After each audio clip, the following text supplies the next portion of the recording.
Okay.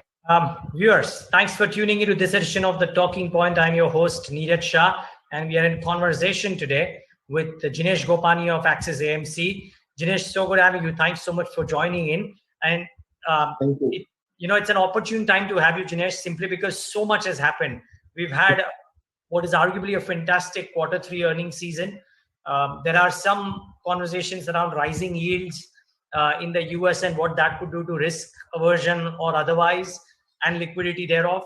And I think multiple surveys have been done of late, which also suggest that fund managers still believe that the recovery will be V-shaped and therefore the risk appetite would continue. Let's start off with your belief about the risk appetite for equities, both globally and locally. So, Neeraj, hi.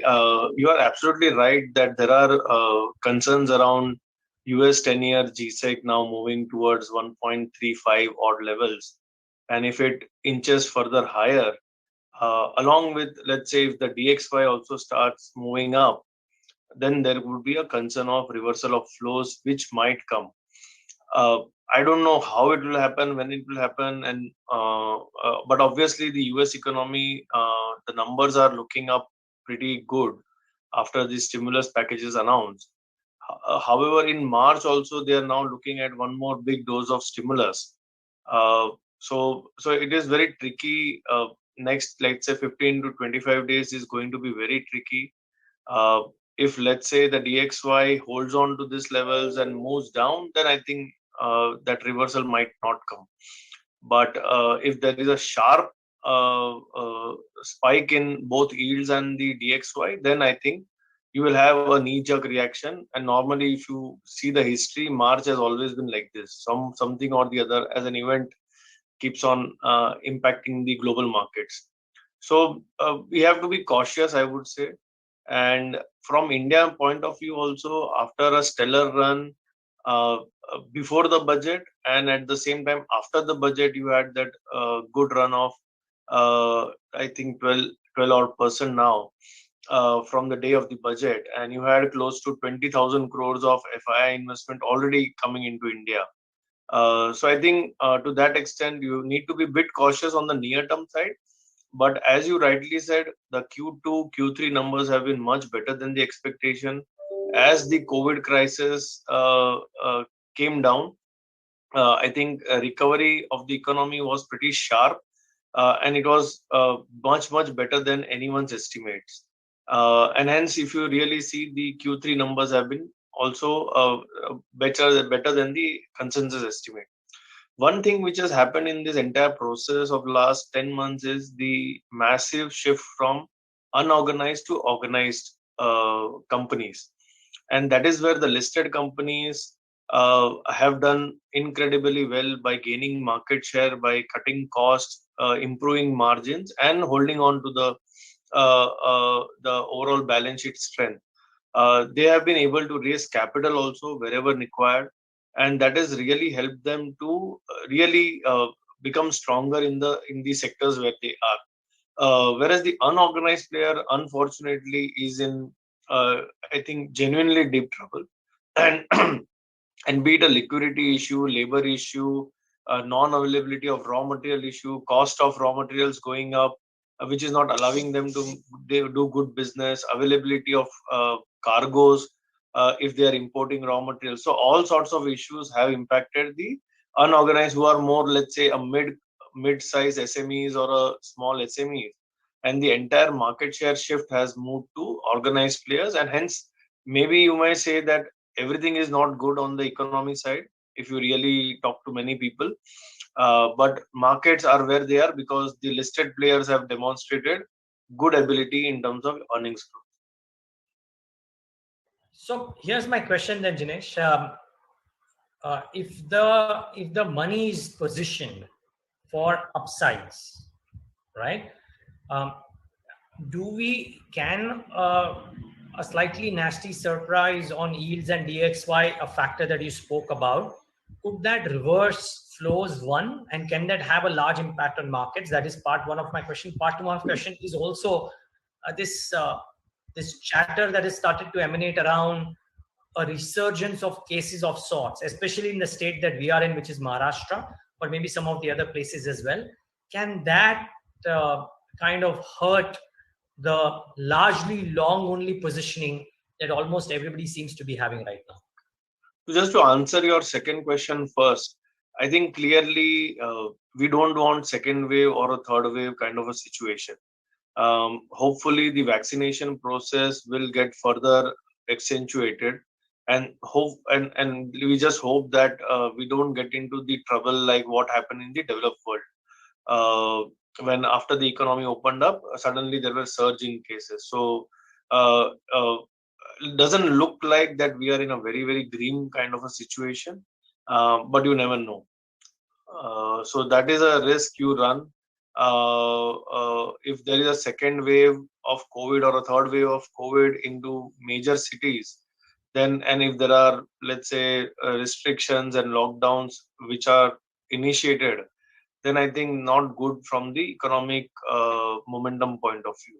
And not good from market's perspective too. Would you think? Obviously, so I think, see, everything is linked to earnings growth, everything is linked to economic momentum continuing. So that sudden jerk might take markets down. To answer your first question clearly, Neeraj, uh, and as I've been saying for last many months, is volatility is your friend. There is very fast positive attitude in the market and very fast negative attitudes which also start creeping in. So you would have seen before the budget, markets fell by almost 4-5% because of the issues around hedge funds. And after the budget, when budget was good and there was no significant negative surprises, I think everything got recovered in just 2 days time. Market was up 6-7% in just 2 days. So everything is getting factored in also pretty fast. Either it is negative or positive. So that volatility is going to be around. Volatility is will be your friend. So hence we have to be cautious and careful rather than getting into a mode of excessive momentum where sudden shocks can really take your stock prices down. Mhm. Jinesh, do you guys take cash calls at all, or are you always fully invested?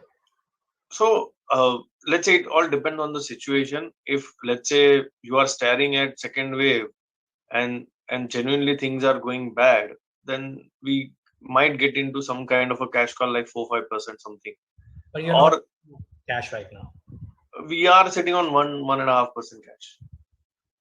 Well, So see, I think from a longer term point of view, Neeraj, genuinely after this budget and as the economy has rebound, yeah. ideally, if there are no black swan events, things are looking good for next 2-3 years. No, So I we was are gonna long come to term. the longer term. I was just gonna come to the longer term. I was just trying to see when a large AMC like you is the large AMC like you taking a tactical call about being on cash or no. I was going to come to the long term. I just wanted that short term idea from you. See, frankly, cash just helps you that it is like a dry powder, and if the market's correct, you participate in that. Otherwise, cash doesn't help you on the outperformance or the That's true. underperformance. That's true. Okay, so now let's focus on the slightly longer term. Two things that have gone by, Jinesh, and I would want to talk about 2 or 3 sectors in detail, but just one overarching view on how do you think earnings and market potential is positioned after what was arguably a really good budget from a market's perspective and economic perspective, and what has been a fairly decent quarter 3 season as well. See, I think again, Neeraj, it all depends if the momentum of this economy continues. Uh, and next year, if we have a nominal GDP growth rate of 14-15%, then I think it could be a great run because people will roll over to FY23 and then will start valuing companies on those metrics. Uh, uh, if let's say if economic momentum slows down for whatever reason, then if you really see, always we start with 20% earnings growth and then we come down to single digits. So hopefully we don't want that. You have just come out of I would say once in 100-year kind of an event. So you don't want shocks again and again. Last 4-5 years, if you really see, the Indian markets have gone through 4 or 5 shocks. You started with demonetization, You started with GST, you had IL&FS crisis, liquidity issues on the financial side, and then you had now COVID coming into play. So we just hope that next 2-3 years are a stable years where the growth momentum really picks up what we used to have during earlier times without any shocks. And if that continues, then I think we will get loads of inflows from the global market, because really after China, India is a genuinely a big market for investors to participate. However, as I said, there would be near-term outflows if the yields go up, and if see those near-term opportunities when to buy on dips will come. So there is no need to be in a hurry to just go and latch it on to everything, and every day there are new stories going around. Uh, Objectively, if you really see next 3 years, does it look good? Yes, if economic momentum is strong. Yeah, I think we'll watch out for that. So Jinesh, when I look at the positioning that you guys have done right in your portfolios, and I was looking at the sample of holdings in one of your schemes, of course, which is the Access Long-Term Equity Fund, which I believe you directly manage as well. Even though you are head of equities, you probably directly oversee this one too and some others. But when I was looking at this one, I mean, there's a large peppering of financials, and I think high quality private financials and consumers in this. So let's talk about both of these themes if we can in detail. Sure. Financials first. Yep. There's a lot of fear about NPAs and permanent losses, what have you, which the financials will come in. And then the RBI came in, did a series of measures. Some of it is provided for. There might be some surprises as well. How do you see the next 12 to 24 months? Do you reckon that the high quality ones, which didn't have as much of a bump as well, would probably continue to outperform? Or is there an argument, for example, today that Morgan Stanley is making, that some of these NBFCs and maybe a large PSU bank like SBI, etc., could really give outsized returns because the valuations are so cheap? How do you see this See, I think first is we have to see how each and every company on the financial side has come out of this COVID. And before COVID also, what they were doing on the business model front. So the first one to come out are the companies who have been able, who are, let's say, more emphasize on the risk management of the business model. And and also we are very happy that most of the companies where we are invested before COVID, they all came out with very solid I would say understandings on the asset quality front, and also providing for that much in advance. Some of the companies also were able to raise capital at a higher valuation, which is again a good sign because dilution for the minority shareholders is less. Uh, so I think the first leg of move is always with the leaders. Uh, Fortunately for them, what has happened is, as you would appreciate, they are still very small in terms of market share on the asset and the liability side. And once you have come out of this problem with superior risk management system, and also now they embracing on new age technology, which really helps provide convenience to their customer.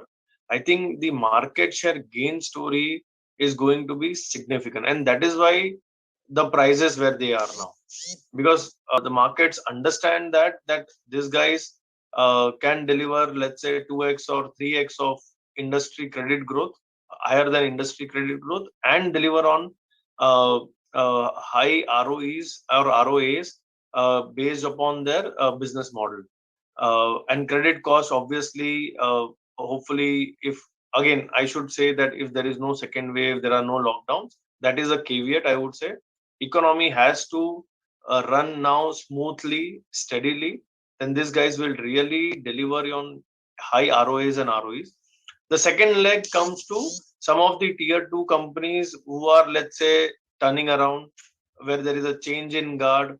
There is some hope of turning around on the business model itself, having provided heavily. So obviously, if they are trading at one time price to book, always you can make a case for 1.5 or 2 time price to book, depending on the ROEs, ROA. but I would say leader will make larger profit pools, and given their ability to manage the cost of funds, uh, it would be very difficult for the others to really dislodge them and move up. But obviously, from a valuation point of view, from a turning around story point of view, you can make an argument that there are some companies who are who have provided for the NPS, and there is a time that one should look into it. Okay.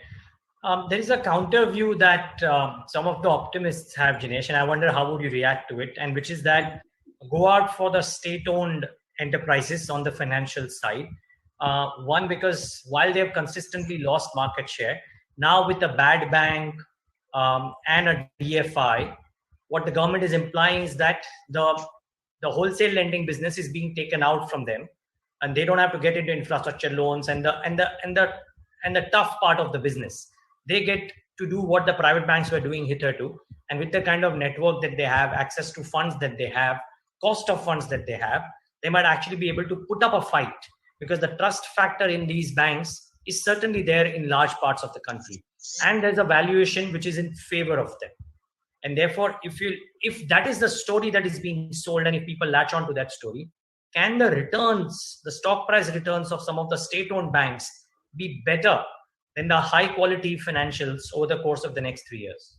Or So I 5? think, I think obviously there is a case that there are one or two state-owned banks who are genuinely better.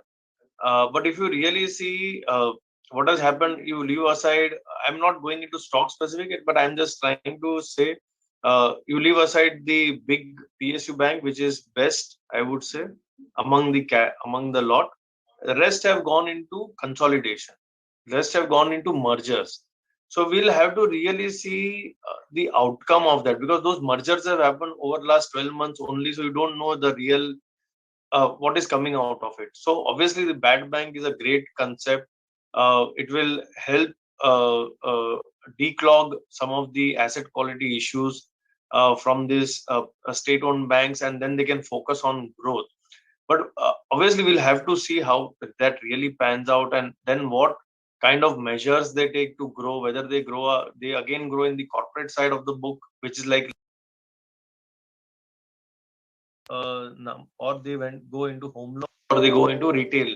Uh, and see, at the end of the day, technology is going to play a very, very big role.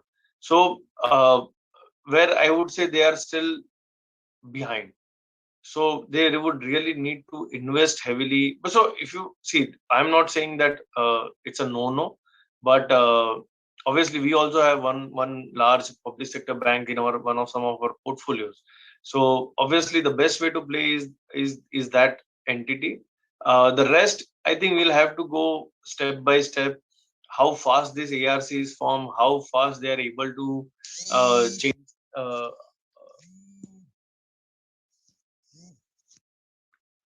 Sorry, That's how okay. fast they are able to change the technology piece, the people problem which is around.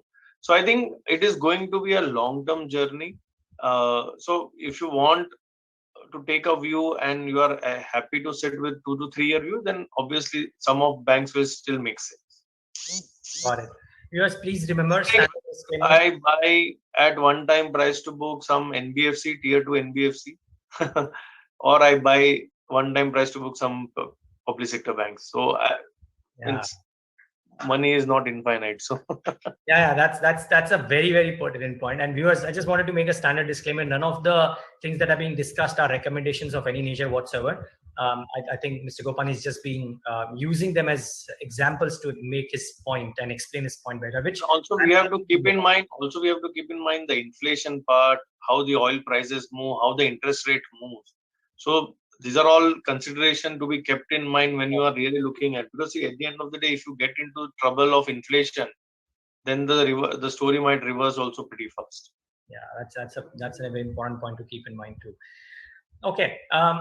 So Jinesh, just one small clarity though. So are you saying that because capital is finite, you would believe that from a investing perspective, some of the cheaper NBFCs might give you a better and safer bang for the buck than the state-owned banks?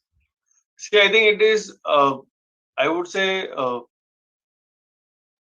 if you get it right, then the chance of making money would be humongous. Because what happens, unfortunately, as I said, that if the interest rate starts moving up, or let's say oil prices goes to 75 $80, Yeah, sure. then there could be a huge sell-off because of the fear of bond losses and everything. Got it. Okay, sure. Jinesh, last couple of questions. The other one is on consumers, and you have a large peppering of there too. So, can you talk a bit about that? Because one can safely assume that staples, for example, didn't get impacted at all during this whole COVID thing as well, or largely didn't get impacted. The discretionary consumption plays got impacted. Some of the business models are probably altered permanently. So, therefore, how do you figure out within the landscape what is good to keep large money in the current juncture from a next 2 3 year perspective? See, I think clearly consumption as a theme is a very, very long-term theme.